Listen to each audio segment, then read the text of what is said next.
Bonjour à toutes et bonjour à tous, je vous retrouve pour une nouvelle review pour vous présenter le petit livre, puisqu'il s'agit d'un livre format pocket aux éditions Arcana Sacra, le livre de Jonathan Dee qui s'intitule La bonne aventure par les cartes à jouer. Voilà. Alors, j'ai remarqué qu'il y avait en effet un grand engouement et ça me fait plaisir pour les jeux de cartomancie traditionnelle, puisque pour ceux qui ne le connaîtraient pas, eh bien, je cherche, voilà, un jeu de cartomancie traditionnel, un jeu de cartes en fait, comme celui-ci. Voilà, un jeu de cartes. Celui-ci est un peu chic. Et vous avez voilà des cartes, donc il y a des figures. Alors celle-ci c'est un jeu un peu particulier, vous n'avez pas toujours ce genre de dessin, j'en ai pas là sous la main, avec des figures toutes simples, les rois, la reine, etc. Mais vous voyez, c'est un jeu de cartomancie traditionnel. Vous avez bien le valet, de pique, de trèfle, le carreau, etc. Voilà, vous connaissez tous ce jeu. Donc en fait, lorsqu'on parle de cartomancie traditionnelle, eh bien on parle voilà de tirage à partir de jeux traditionnels de cartes comme ça, avec ce genre d'illustration. D'accord, voilà. Alors, donc ce livre, je l'ai trouvé très très bien fait. Il est très bien expliqué, même si vous êtes un débutant. Et il va vous permettre de travailler avec un jeu de cartomancie complète en utilisant également les jokers. Voilà. Donc en fait, vous avez ici la petite histoire de Jonathan Dee, qui était astrologue, je ne savais pas, je le découvre, taromancien et médium. Voilà, avec une petite histoire. Ensuite, la présentation de l'histoire de la cartomancie. Donc vous avez plusieurs explications sur finalement l'histoire que personne ne connaît trop, hein. Il y a plein d'explications possibles. Il y a beaucoup de choses entre les gitans qui ont amené aussi la divination par les cartes depuis l'Inde, depuis le Rajasthan. Il y a beaucoup d'histoires autour de ça, donc il en parle un petit peu. Ensuite, donc il fait le lien entre les cœurs et les couleurs et la signification aussi dans le tarot. Alors, il est plutôt, je dirais, dans ceux qui ont associé, je pense que c'est anglo-saxon. Oui, c'est ça, il est britannique. Ils ont en fait plutôt adapté, comment dire, dans la signification, ils ont plutôt raccroché le carreau au denier, d'accord. Et en général, c'est à cause de la forme du carreau. Mais dans la cartomancie traditionnelle française, le carreau est plutôt utilisé au feu, hein, d'accord, au feu et au bâton, alors que c'est plutôt le trèfle qui est associé au denier. D'ailleurs, notre expression française le dit, avoir du trèfle, c'est avoir de l'argent, d'accord. Donc là, c'est plus la tradition anglo-saxonne qui fait que bien, ça sera le carreau qui sera associé à l'argent et le trèfle qui sera plutôt associé au bâton. Voilà. Il faut le savoir parce que ça peut perturber certaines personnes. Après, vous êtes libre si vous avez bien plutôt une manière d'aborder les choses à la française, de garder le trèfle pour l'argent, et après, voilà, il n'y a pas de souci, il faut juste l'adapter. Mais je sais que ça peut en gêner certains. Donc ça, c'est un conseil d'acquérir un nouveau jeu qui sera neuf de toute énergie, pour l'utiliser pour vous. Les nombres et le temps, donc il propose aussi des associations en fonction des couleurs et du temps. Donc les piques pour l'hiver, les cœurs pour l'automne, l'été les carreaux, le trèfle pour le printemps. La partie astrologique aussi, voilà. Alors au niveau, eh bien, Donc il vous donne des dates pour les signes astrologiques. Ensuite, donc là, moi, ça me gêne un peu plus, par exemple, lorsque le carreau est associé à la Terre, justement, c'est plutôt les deniers, donc associé au signe de Terre, Capricorne, Taureau et Vierge. Après, vous êtes libre de le garder ou pas, hein, voilà. Après, on retrouve, voilà, ce changement aussi à ce niveau-là. Donc après, je dirais, faites vos expériences personnelles, ça vous permettra de... eh bien, d'avoir votre propre technique. Donc ce qu'il faut savoir, c'est qu'il existe presque autant de cartomancie qu'il existe de praticiens. C'est-à-dire que chacun, en fonction de son vécu, de son expérience personnelle, aura, pas modifié, mais aura enrichi le vocabulaire de cartomancie de base. Donc voilà, vous pouvez vous servir de ce que Jonathan dit justement dans ce livre, a écrit, et après vous l'adaptez à votre propre pratique et surtout à votre propre sensibilité. Le mieux, c'est de suivre votre intuition. Mais déjà, pour commencer, vous avez un livre de départ qui est bien fait. Donc la couleur du tirage, savoir s'il est plutôt rouge ou plutôt noir, ça n'aura pas la même signification. Là encore, les choses diverses par rapport à certains auteurs français. Les suites aussi, donc ça, il intervient, il en reparle à la fin. Donc par exemple une suite de trèfle, si vous avez une majorité de trèfle, eh bien ça parlera plutôt de nouvelles opportunités. Une majorité de carreaux, donc c'est plutôt des questions financières et commerciales. Donc à inverser, si vous êtes plutôt de sensibilité cartomancie française. Le pic, donc qui a mauvaise réputation, voilà, des choses un peu plus anxiogènes, je dirais. Les cœurs, donc pour la partie joie à venir et sentiments éventuellement. Donc l'explication, comment on utilise les cartes adjacentes, c'est-à-dire que comme le petit Lenormand, eh bien une carte a une signification qui lui est propre, mais ensuite en fonction des cartes adjacentes, eh bien on va avoir plus d'informations. Voilà. Le choix du significateur, c'est-à-dire bien la carte du consultant par exemple. Donc il explique tout ça en détail, et ensuite pour chaque carte il va vous donner des mots-clés. Donc ça, c'est intéressant pour commencer, les mots-clés, je trouve, surtout quand on est débutant. Voilà, vous trouvez la réussite, l'action, l'initiative, la créativité pour l'as de trèfle. Et les indications, brève richesse, réussite et tranquillité d'esprit, vie heureuse au foyer, etc., etc.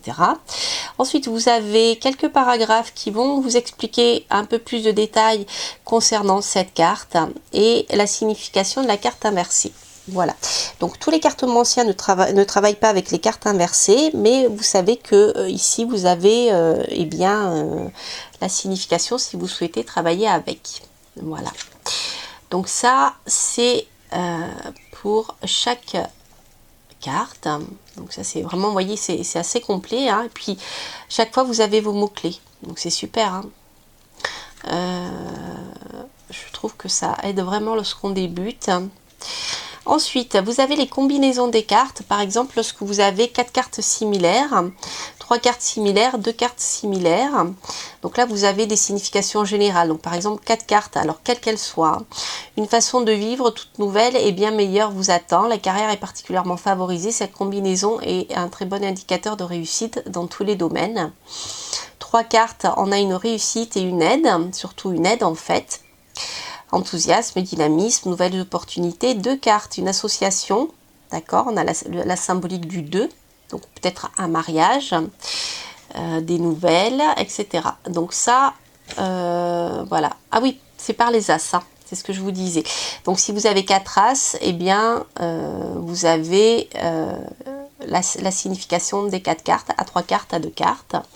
Ensuite, les 2, pareil, 4 cartes, 3 cartes, 2 cartes, les 3, etc., etc. Voilà, et ça jusqu'au roi. Ensuite, donc un petit guide qui résume ce qui a été dit auparavant. Donc pour l'as, le roi, etc. Pour chaque carte, vous avez un tableau qui résume tout.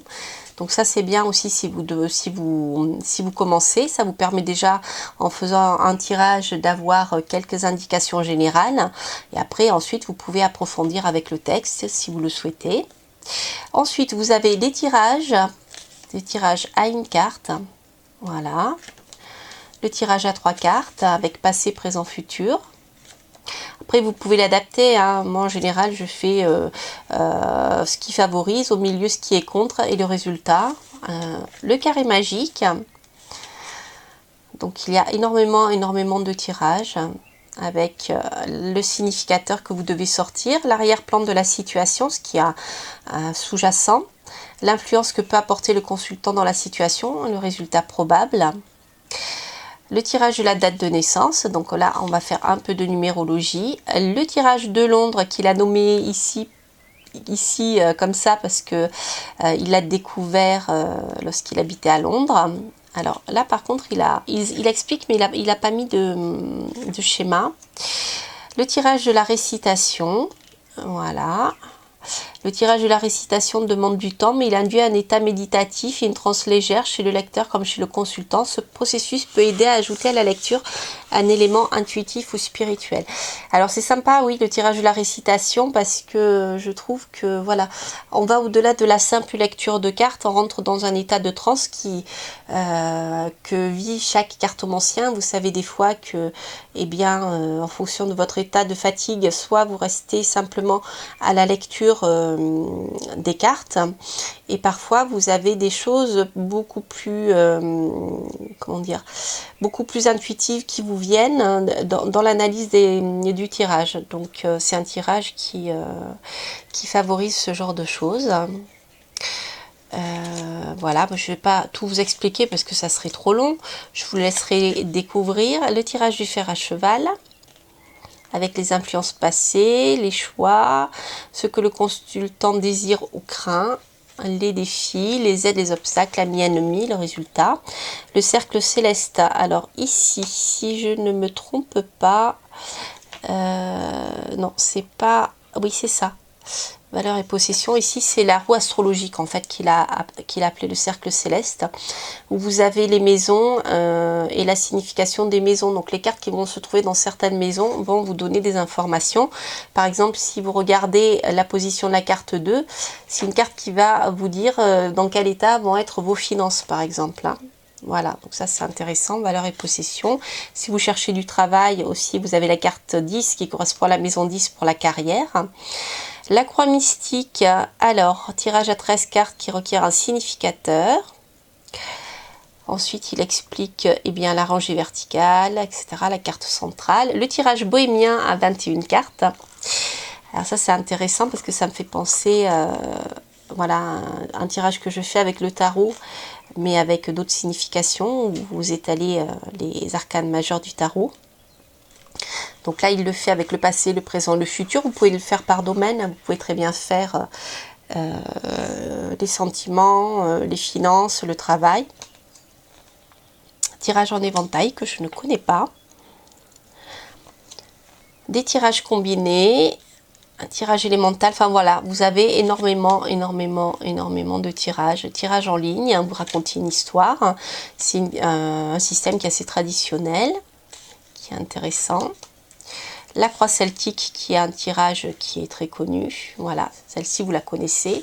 Le tirage en pyramide, dont je vous en ai parlé pour, pour le livre d'Alexandre justement. Et ensuite, voilà, ça c'est très intéressant pour les débutants. Vous avez des exemples de tirage. Je trouve que les exemples concrets sont très intéressants parce que surtout lorsqu'on débute, ça vous permet de mieux comprendre ce dont on parle. Ça reste beaucoup plus concret et moins abstrait. Voilà, donc vous voyez, c'est un petit livre de poche. Ah, vous avez le joker aussi, d'accord. D'ailleurs, il doit l'expliquer, je ne sais plus sur quelle page il se trouve, mais j'ai vu qu'il utilisait le joker un peu comme le mât. Voilà, le joker, page 143. Vous voyez, il est assez facile, hein. Vous regardez dans la... voilà, dans le sommaire. Donc même si c'est une carte qui a été rajoutée par la suite, le joker, il l'utilise ici, hein. Voilà, l'emploi du joker en divination est optionnel, il n'y a pas de règle définie.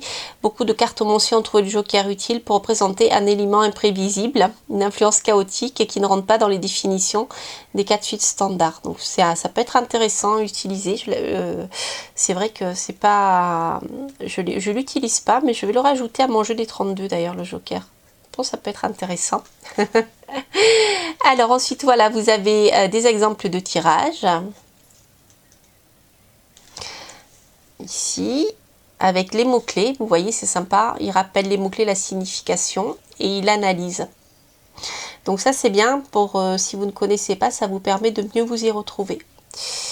Voilà, la position des cartes, la signification. Un exemple de tirage pour Jack.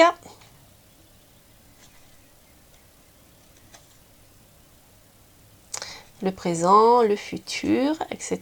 Et des méthodes de tirage un peu plus compliquées avec la technique de regroupement de cartes. Donc là, on se retrouve dans la symbolique des cartes par association. Donc comme dans le Petit Lenormand, le fait qu'il y ait deux cartes l'une à côté de l'autre, elles prennent une signification différente. Si par exemple, vous avez la dame de cœur qui sort avec le 10 de cœur, vous allez plutôt voir une dame qui est dans l'affection, dans la protection, plutôt mère au foyer. Vous voyez, parce qu'on est dans le cadre de la famille. Si vous avez la dame de cœur avec par exemple, je sais pas, le valet de carreau, on va parler, je vous parle de cartomancie plutôt française. On va pouvoir avoir des nouvelles d'une femme de cœur, vous voyez, ce genre de choses, voilà. La méthode picturale, là il va vous parler du Petit Lenormand. Voilà. Alors après, c'est rigolo. Voilà, après vous pouvez illustrer bien sûr vos cartes. C'est ce que j'ai fait d'ailleurs dans mon oracle, puisque j'ai créé un jeu des 32, donc pas toutes les cartes, mais juste 32 cartes, et je les ai illustrées. Puis après, vous pouvez laisser libre cours à votre imagination. Alors c'est vrai que si vous souhaitez apprendre ce genre de jeu, une méthode qui est simple pour débuter, c'est écrire la signification générale ou 2-3 mots-clés par carte. Vous prenez un jeu de cartes sur lequel vous pouvez écrire avec un stylo bic et vous écrivez les significations. Ça vous permet de démarrer et de, voilà, pour assimiler toutes ces cartes. Voilà, chers amis, bien écoutez, j'espère que cette review vous aura parlé, que cela vous aura donné envie de découvrir bien sûr la cartomancie, et donc à moindre coût, bien sûr. Vous achetez soit un jeu de tarot, soit un jeu de cartes traditionnel, et vous gardez, quand je parle de tarot, c'est de tarot de cartes à jouer. Parce que les cartes sont grandes, si vous aimez les grandes cartes, sinon vous avez un jeu traditionnel, et là vous pouvez commencer à travailler à l'analyse des cartes de cartomancie. Voilà, et bien écoutez, je vous souhaite de bonnes vacances, des vacances studieuses. J'ai vu dans les tirages des signes en effet que beaucoup d'entre vous allez faire des formations, aller se former pendant cet été, cette période des 3 mois. Et donc je vous souhaite bien de belles lectures avec nos auteurs et nos éditeurs favoris. Et je vous donne rendez-vous bien sûr rapidement. Et, je vous retrouve bien reposé et après ces belles vacances. Je vous embrasse et je vous dis à très bientôt pour de prochaines aventures. Portez-vous bien. Bye bye.